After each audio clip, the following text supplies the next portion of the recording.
Hi everyone, for our enrichment lesson today, I'm going to take you through the soap-powered boat experiment. So this is something really simple that you could, again, do this summer. If you have little siblings, you could easily do this with them in your kitchen, or even if you have like a little pool out back, you could do this. You could have them design different kinds of boats. Put different decorations on them, they could race them, so on and so forth. It's a quick, neat little demonstration, and I'm going to show you how to do it, and we're going to explain how it all works. So, for this particular activity, you'll need a piece of cardboard. So if you're like me and you've been ordering everything online these past couple months, you maybe have accumulated some cardboard boxes in your house. You'll need a pair of scissors. You'll need a dish that you will fill up with water. Any kind of water is fine. Dish soap or detergent, so whatever you use to clean your dishes with. And then if you have younger siblings who want to decorate their boat, color it, put a sail on it, so on and so forth, you can of course add that in. So I'm going to show you how to do this today. Pull it up. Okay. Hi, I have to get down low for this. So I have my dish of water here filled up. I have my dish soap that I put into a little container here. So this is all the same. I'll set this off to the side. I have, not on the materials list, but I have a toothpick that I'm going to use to add the soap to my boat. You don't need this, but if you wanted something like that to add the soap, it might be helpful. I have my piece of cardboard that I'm going to use to create my boat. So I have a little piece here. You can use whatever size you want, kind of depending on how big your area is for the boat to travel. So to make your boat, it kind of has to have, well, it can have really any shape you want, but it has to have an area for you to load the soap into in order for this to work. So to cut your boat, I'm cutting along the side so far. See if you can see it. Actually, I'm going to use the other end.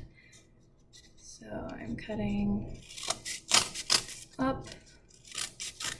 All right, so that's the sides of my boat, and then I'm gonna cut the front of my boat into like a point so that it can travel through the water a little more efficiently. Again, this part is really up to you in terms of what shape you want your boat to take on. Maybe you could try different shapes. Let's see how that works. So here's my boat. Not very fancy, but it'll get the job done. And then I have to incorporate an area where I'm going to put my soap. So no matter what shape boat you do, this part is important. This is the area where you will put your soap. So I'm going to cut that off here. All right. And this is my boat. So again, you could have it larger, smaller, a different shape. You don't have to have the point in the front. It's really up to you, whatever you decide. But you do have to have a region in the back, like a little cutout notch. That's where we're going to load the soap. So if I put my boat into the water, it'll just kind of float there. It won't do anything. It won't move on its own. But if I were to add soap to my boat, so I'm going to dip into my soap here. That's going to fall in, I know it. And I'm going to add soap right, if you guys can see that, right in front of the notch we cut out. So give me a second to kind of do that. Load it up. You can use your finger too, might do that. Get some on there. All right, so it's nice and loaded up with soap right in front of the notch area we cut out. Now when I put my boat into the water, what do you think is going to happen? Any predictions? Let's find out. Place my boat in the water. So what happened? The boat is moving on its own. There's no current in the water. It will float a little bit, of course, on its own, but you saw it initially when I first put it into the water. It moved pretty quickly through the glass dish to the other side. And after a while, it'll, of course, get saturated and you'll need maybe a new boat. Of course, be careful with this around any technology, as I just splashed water onto my keyboard. So you could cut out another boat if you wanted to make more. Again, you could erase them.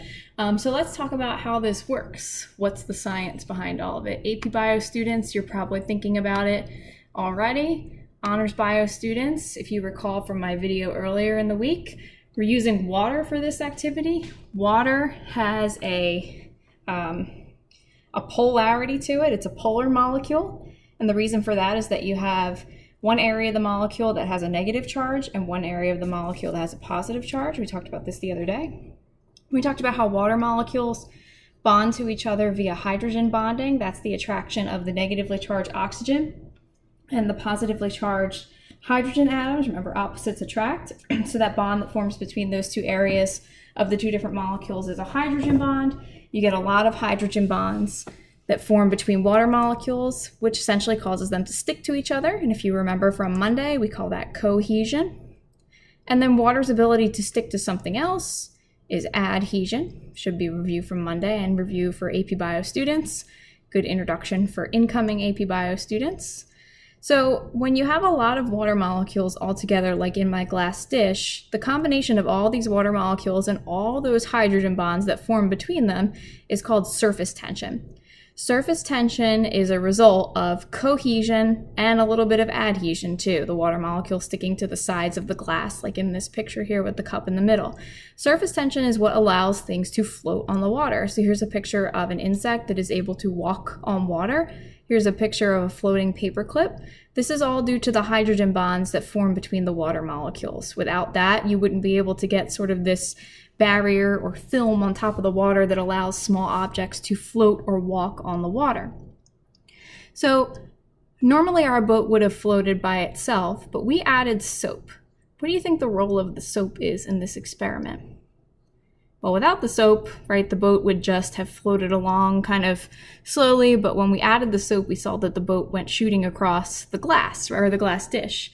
So soap is actually very similar to a lipid. So my AP Bio students should remember this from the beginning of the school year when we did the penny, dropping the water on the penny activity, and we added soap, right? If you remember, the water was just falling right off the penny. And for Honors Bio students, you should remember the basic structure of a lipid, right? So soap actually is very similar in terms of its molecular structure to a lipid. It has a hydrocarbon tail. It has an area that is usually hydrophilic, kind of like a phospholipid, if you remember that. Similar idea. But the majority of the molecule is hydrophobic or non-polar. So what do you know about fats and water? They don't play well, right? That's why you always have to mix up your salad dressing bottle when you pull it out of the fridge, right? Because the oil and the water separate from one another because they don't want to be near each other. They essentially repel because of their polarity. This hydrocarbon tail being more nonpolar, it's going to want to get away from the water, just like we saw in cell membranes this year, how the tails of the phospholipids arrange themselves away from the watery environment outside and inside of the cell. So when you put a soap molecule, that's what this picture is, that's what the S will say for soap in this case, or again, very similar to a fat molecule, it disrupts the surface tension for the water molecules, and it essentially changes their attraction. So now they're no longer attracted to each other, but they're starting to form different kinds of interactions with that soap molecule. They kind of want to get away from the soap. It breaks that surface tension, and that's what causes our boat to shoot across the water. It is the disruption of the surface tension and the different attractions between the molecules that enable our boat to move in a certain direction rather than just float on top of the water. So that is how the soap-powered boat works. Feel free to, again, try this summer. You can cut out different size boats. You can race them. You just need some cardboard and some soap. And then one thing, I guess, to note, if you do this once, maybe twice, once the soap gets into the water, it disrupts the surface tension totally. So you're going to have to dump out the water and get a new dish. But really, that's the only thing that you need to do this, and it should work every time. So enjoy that this summer. And thank you for watching.